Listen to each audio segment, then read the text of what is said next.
Hello, Dr. Melissa. It's so nice to have you on the show today. How are you doing? I'm doing so well, and I'm so grateful for being here with you and your audience. Thank you for having me. Beautiful, and thank you so very much for being here. You see, I truly appreciate you. And you see, Dr. Melissa, oftentimes I love to thank my guest for two things. And I do this so often to the point where it has become my anthem. So, firstly, I want to say thank you so very much, Dr. Melissa, for investing in yourself. You see, you are on this platform right now because you did invested in yourself. And oftentimes, Doctor, I love to make reference to the amazing mango tree. You see, some couple of months back, I was on a particular road, and just by the roadside, Dr. Melissa, there was this very tall, unattractive mango tree. And I use the word unattractive because the mango tree's got no mangoes on it, and the leaves were all dry. So I just walked past it and I went my way. But you see, Dr. Melissa, just recently I was on that same road, and this time around, a lot's changed about the mango tree, you see. The mango tree caught my attention pretty good from a distance, and immediately I got the urge to move so close to it, of which I did, and it wowed me.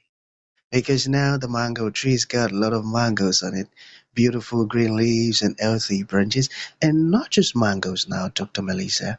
I'm talking about ripe mangoes. It was such a lovely experience that day. I was so excited. I tell you, here is my point.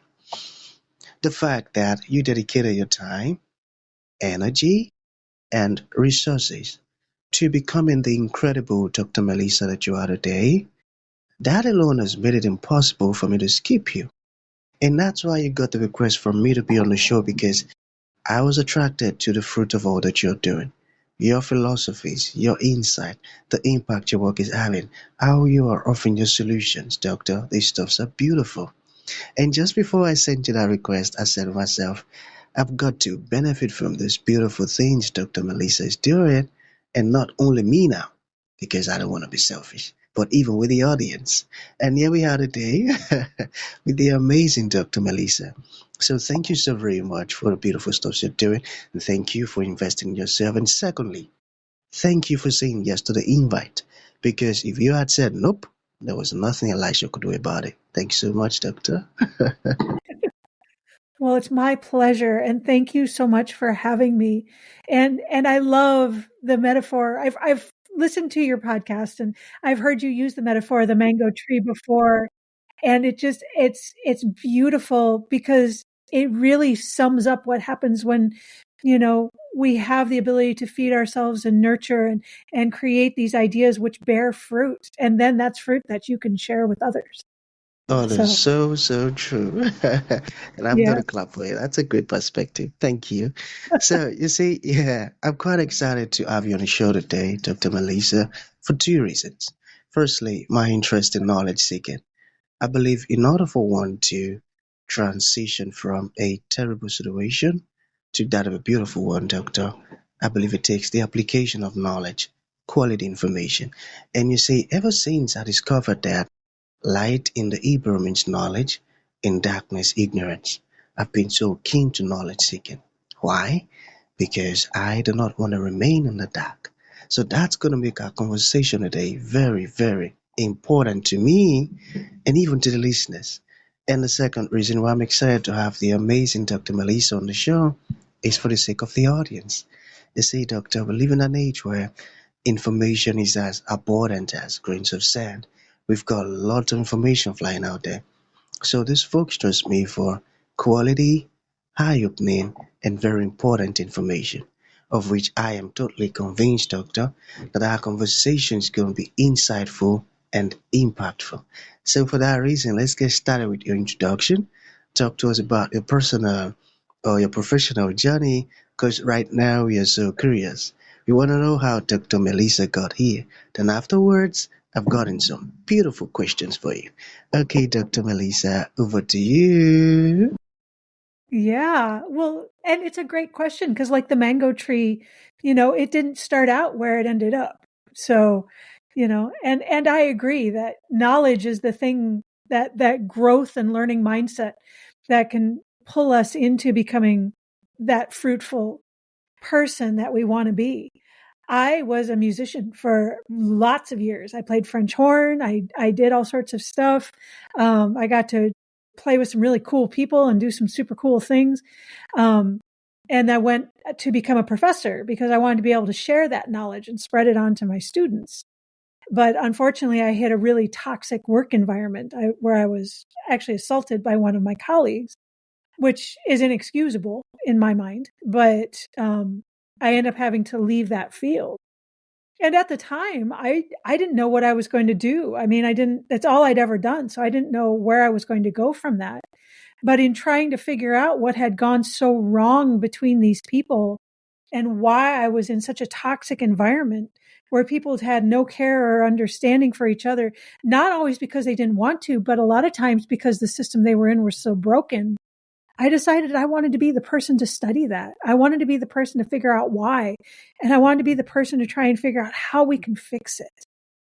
I mean, it's one thing to be in that situation. And I keep talking to people and they're like, yeah, me too. I've had these same horrible kinds of situations where it's a really bad work environment or this really toxic system. And it's one thing to be able to pull those people around you and say, yeah, there's a lot of us that have had the same experience. But it's another to say, now what do we do about it? Because either you can curse the darkness or you can light a candle. And I want to be the person to light that candle. Powerful words. And I got that. It's either how do you put it? You continue in the darkness or you light the candle. Wow, that's a beautiful one. And you see, now I understand why you're so good at what you do because of your mindset. You see, not many people would want to fix a broken system. Many people would want to be a part of it because now it's corrupt. Let's just be corrupt together. But you decided, nope, this shouldn't continue like this. And now you try to fix it. That's a beautiful word, and that's so inspiring. So that will lead to the first question. All right. So let's talk about your book. Okay. So what, yeah, what inspired you to write your book on empathy and EQ? Well, so I care enough about this. I'm serious enough about actually empathy and emotional intelligence that I started working on a doctorate in it, which is a little insane, but but I'm that serious about it. I want to be the empathy lady. I want to be the person who's devoted my life to this. And as I'm going through and I'm doing my research and I'm working on my dissertation, it's not quite done yet. I wanted to be able to put it down in a way that leaders, I mean, these are the people I want to meet. The leaders who want to do better and know that there's a different way to do it can grab it and say, it's in this book. This is a manual. It's not a particularly long book because I want people to be able to read it. I want it to be accessible. And in the process, I actually started each chapter out with a little bit of my story, what had happened to me, not because I want to necessarily wallow in that, but because I want these leaders to see how much damage a lack of empathy can do and how it can crush human capital. People that want to give and want to be part of something bigger and want to collaborate. And instead they just end up used up and gone. And so I really wanted this book both to be kind of a wake-up call, but also to be a usable manual for people that can grab it and say, yeah, this is the kind of leader I want to be. Beautiful, beautiful. And I got that. And that's a smart one. You mentioned that you made it accessible, not too many chapters and pages. That's a beautiful one. So, what about this one? Okay. What is the one key lesson, all right, you want leaders to take away from your book, from reading your book? That before you can show empathy for anybody else, you have to show it for yourself. A lot of these leaders are very driven. They're very hard on themselves. They're very, very ambitious. But because of that, they don't always use self-empathy very well.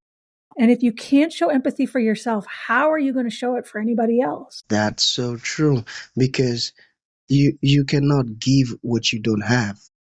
So since you don't show empathy to yourself now, it'll be very difficult to extend it to others. I got that. That's a powerful one, Doctor. Yeah. Okay, so let's talk about empathy more now. So, how will empathy in leadership change in the next 5 to 10 years? The thing is with leadership right now, it's the stuff that's happening is happening faster. Whether it's the stuff that's happening in government, whether it's AI, whether it's generational friction, whether it's big data and big technology. So in order to be an effective leader with all this stuff that doesn't necessarily have empathy, you're going to have to be able Only a to show bit. understanding and connection with your people and make that your status quo, make that the normal. If you can do that, you're going to be the kind of leader that's set to be able to move beyond all of these different things that are happening quicker and quicker and that don't have empathy. And in fact, I really believe because there are so many things that lack empathy, like AI, the leaders who really can get a hold of this and figure out how to use it are going to be the ones that are going to be the superstars in the future. They're going to become like craftsmen where they have a Hmm, secret that not everybody knows. hmm. I think I got that too. So you also said that empathy is one superpower. So how can empathy make someone a stronger leader? It's that connection. It's that because all organizations, whatever they are, whatever they do, begin and end with people. And that's what empathy really is. Everybody thinks it's about feeling, the I feel what you feel. And that's part of it. That's one of it. But there's actually 43 different kinds of empathy. And that's only one. So for those leaders who understand that empathy under this big umbrella is actually about understanding and connection between people, they're going to be able to use the people that are in their organization, and their people are going to want to give loyalty. They're going to want to collaborate and want to be part of this organization to really be better and do better and go farther. And again, especially because we're dealing with things that have no empathy. AI doesn't have empathy. It mimics it, but it doesn't actually have a way to connect and understand with humans. In fact, a lot of what's happening shows that it can't, on a human to human level, connect and understand with humans. So the more we integrate things like AI into our systems, the more someone who can connect and understand with people is going to become a commodity. Beautiful. And that also means that empathy can improve productivity, right? Yeah, Beautiful. absolutely. Beautiful. That's a great one. You see, now I'm learning some amazing stuff that I can't wait to start applying. Okay, so we have three more to go. What is the link between empathy and emotional intelligence? So for a long time, we've put empathy in this bucket of emotional intelligence. Emotional intelligence is really a bunch of different skills, right? Whether it's communication or motivation, interpersonal skills, whatever it is. So think of it like a tool bag, and you've got hammers and saws and chisels and all these different tools in here. And we've traditionally put empathy in the tool bag.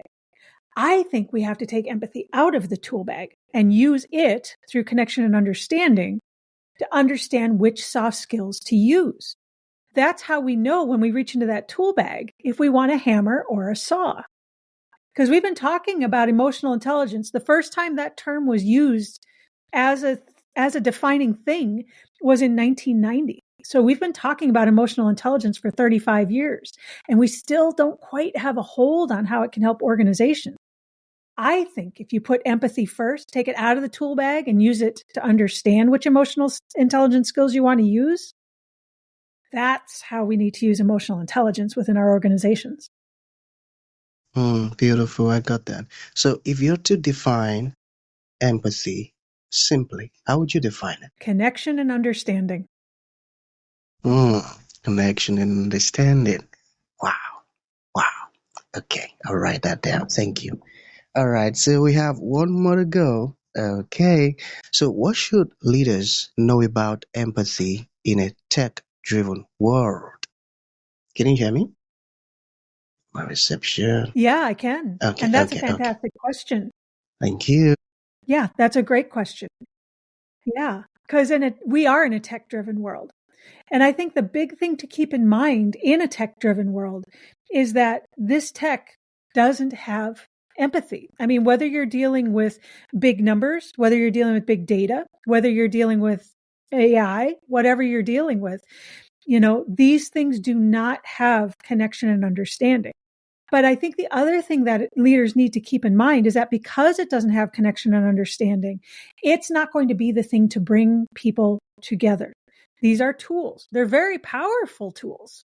They're fantastically powerful tools, but they're not going to be the thing to connect people together. And if you want to be the leader who's going to have a cohesive group, who's going to be able to have greater innovation, better productivity, and in the end, create better profit, you've got to be the one to do it, which means you have to model empathy. It's not enough to talk about it. You have to actually use it and show other people how to use it so they can follow you. Because as a leader, you're always on stage. Someone is always watching you. So you have to be able to model this for your people in this age of big tech so they understand how these interpersonal skills are used, and that AI and big tech and big data isn't going to do it alone because it just lacks that connection and understanding. Exactly. So true. So to bring this to an end, Dr. Melissa, what would you like to leave the audience with, like a final thought? And to those folks who would like to reach out to you, learn more about the beautiful stuff you're doing, or make a purchase of your wonderful book, how can that be possible? So if there's one thought I'd like to leave people with, it's just to remember that you have to start with self-empathy. Charity begins at home. So start with yourself, and then you can start building it out to other people. And if you want to catch my book, you can get it at my website, which is EQ which is V as in Victor, IA, empathy. And as of this weekend, we actually went bestseller in 4 countries, in the US, in Canada, in the UK, and Australia. Amazing. So people want to know. This is really blowing up. So you can get my book at Amazon. You can get on Barnes and Noble. You can, anywhere online that books are sold. And of course, you can always find me on LinkedIn and Instagram. And I have my podcast, which is called The Empathic Leader, and that's up on YouTube. Beautiful. That's a wonderful one. You've just gained a new listener. I will head there now and, follow your podcast. So that's going to be the end of the show, Dr. Melissa. Thank you for coming, and thank you for sharing this beautiful stuff with us. It means a whole lot. Thank you. Thank you. Thank you for having me. This has been wonderful.